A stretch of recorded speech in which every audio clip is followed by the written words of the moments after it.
Hey everyone, this is Greg Sruzavosti with Cinematics and the Deepest Dream channel. I'm here with Dale Fabrigar. Am I pronouncing it correctly, Dale, or not? Perfect. Okay. First off, I'm a sucker for, and this is not a pejorative, I'm a sucker for indie, low-budget driven projects because there's a lot of creativity that goes into it. First off, with They Crawl Beneath, was one of your attractions behind this movie the fact that it's not simply a horror film, there are different kind of narratives within the story? Absolutely. You nailed it. You basically said it. It's a nuanced film. It's a film about survival for sure. It's about monsters. Absolutely. And the fun of that. But there's a lot going on. Maybe someone would be critical and say maybe too much going on. But what really drew me to the project was this idea that it's complex. It's just not about escaping. There's the man. Hey, sorry. I'm good. I just got the schedule now. The email popped up. You made it. This is exciting because this is my first interview with Michael. Glad to meet you, Michael. Dale was just talking about how I was appreciating the layered narrative behind They Crawl Beneath, and he was just answering as we speak.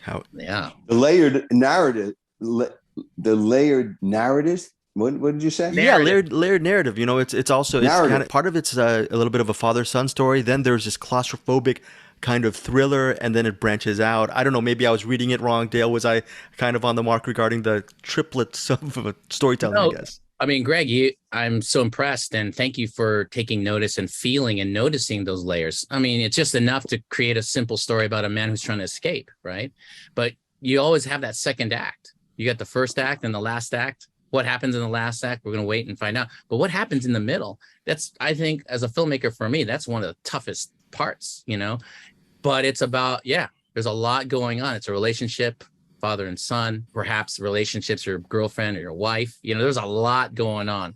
And what's fun about this one, and obviously this didn't escape you, but the relationship between his uncle and him, really, not only does that exist, it progresses into a very interesting, strange way throughout the film. And to me, that was really a nice twist and development that I really liked working on with Michael and Joseph Almani. Michael, on your end, your resume, filmography, and your career runs the gamut. But for something like They Crawl Beneath, do you find just what kind of nuance do you find working with Dale in this production where it's indie driven and there's just definitely a lot more nuance and a lot of gems to actually find? I'm a cinephile, so I'm not an actor, but I watch everything and I love these kind of little films. Did you really find a lot of gems behind working with Dale and the story? Well, specifically what Dale was talking about, the layered relationship between me and Joe.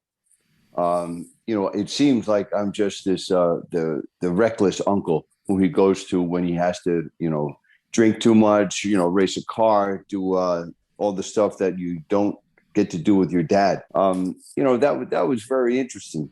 And when the monster starts to overwhelm me, that's where kind of like our lower self is taking over, the selfish, aggressive beast that we need to subdue as people. Working with Dale, I did the Christmas movie with the Christmas Collision. And that was, when it's a very delicate and subtle relationship, that's where an actor really gets to explore and do his job. The broad strokes, killing the monster and doing that. That's a lot of what goes in the trailer. But those moments in between, like Dale was saying, it's like in life, everybody knows how to start and how to finish, but it's that time in between, that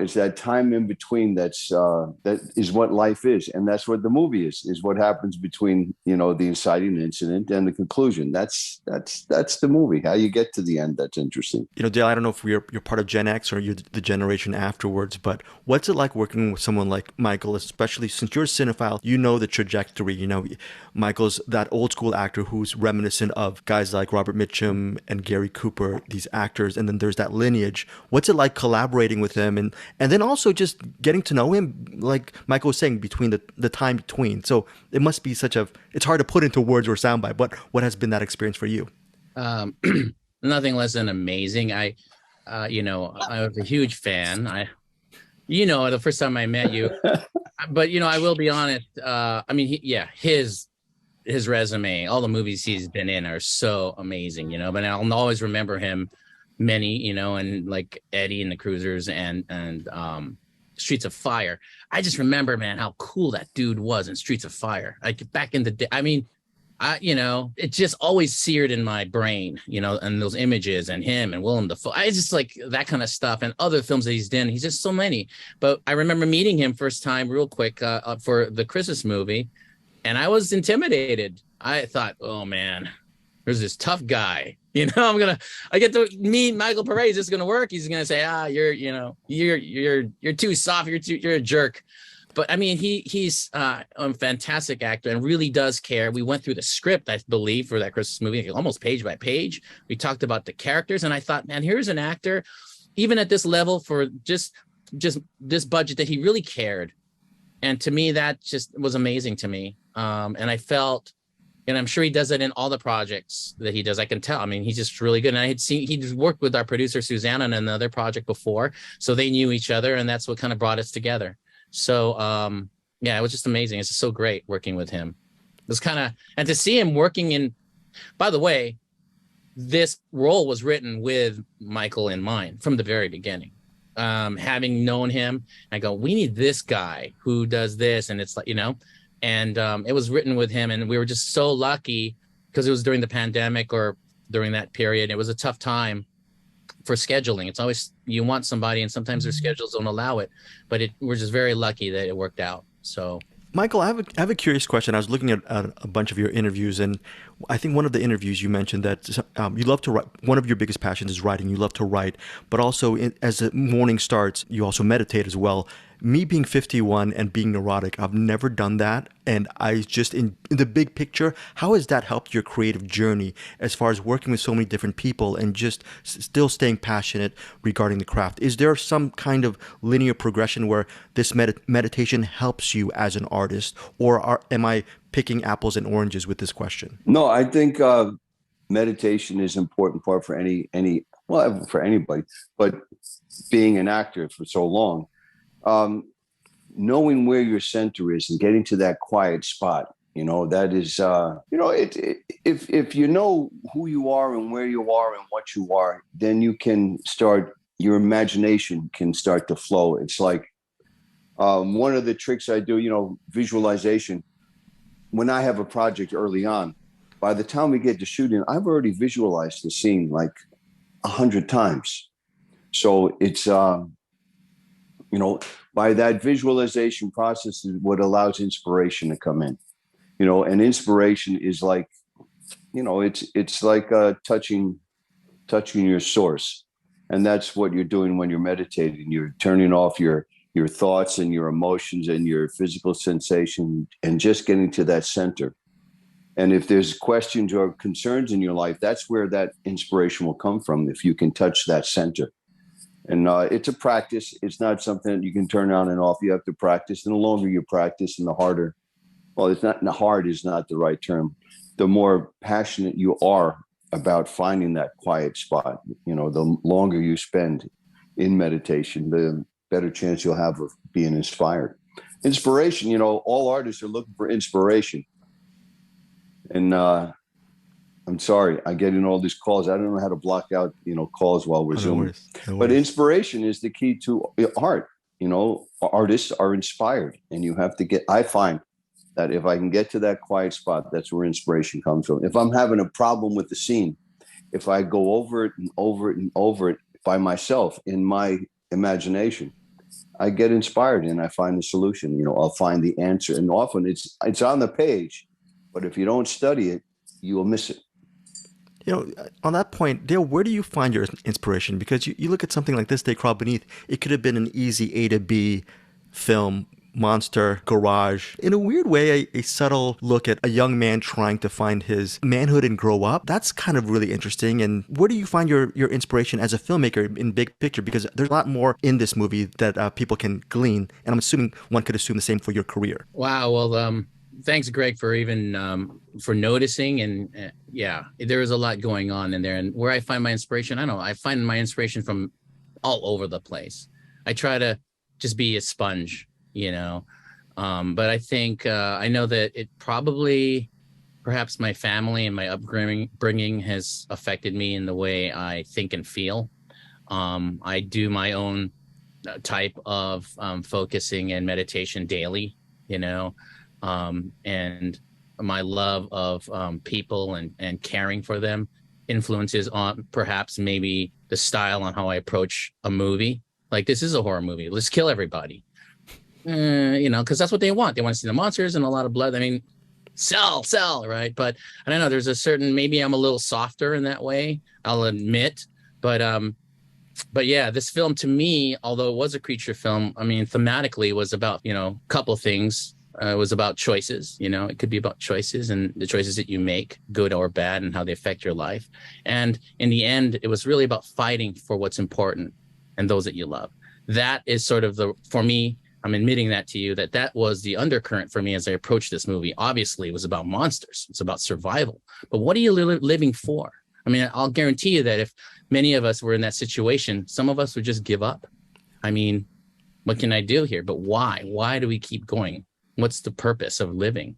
And so all of those subtly influence and guide me as with my intensity and focus on how does this character interact with each other and want to get through this, and my sensitivity to that, you know.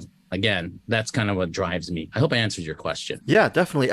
Very quickly, because I know you guys are really busy with this press day. So quick couple of questions. Michael, for my podcast co-host, he's a huge fan of your, I think you've done maybe 9 or 10 films with Uwe Boll, I believe, and he's a huge fan of these films. And he wanted me to ask you personally, what is it about your relationship with him that works and it's cultivated this the partnership? I mean, he's like a fan of that section. So Uwe.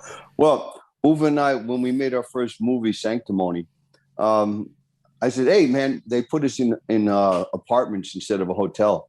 And I said, "Hey, dude, come over with the other producer and I'll cook." You know, and we started cooking together. You know, I made coq au vin with Morels and with wild rice, and we became buddies in the kitchen. And every movie after that, we started competing, making Sauerbraten. You know, and Uwe's a boxer, and he's, you know, very educated. He has 2 advanced degrees, so we got along.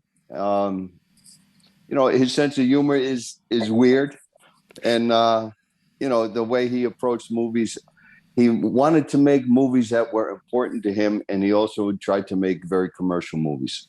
So the ones that were important to him, I think he worked harder on, and the ones that he was making, you know, to make money, he didn't seem as excited about it. Like, if he was given this script, It Crawls, he would have just made the monster movie. He wouldn't have done what Dale did, which is find out what are the people feeling in this, you know, and that's what an actor can concentrate on, is their feelings and, you know, what is happening to them, rather than just, the monster, you know. It's, you know, It Crawls. The reason that it's a great movie is because it's about people's trapped in this situation where it's really not just a monster movie. It could have been a lot of things. I heard that about the zombie craze. It's really not about the zombies. It's about being helpless, you know, and the government has collapsed and society has collapsed. And that's really what makes people want to watch it, is what would happen.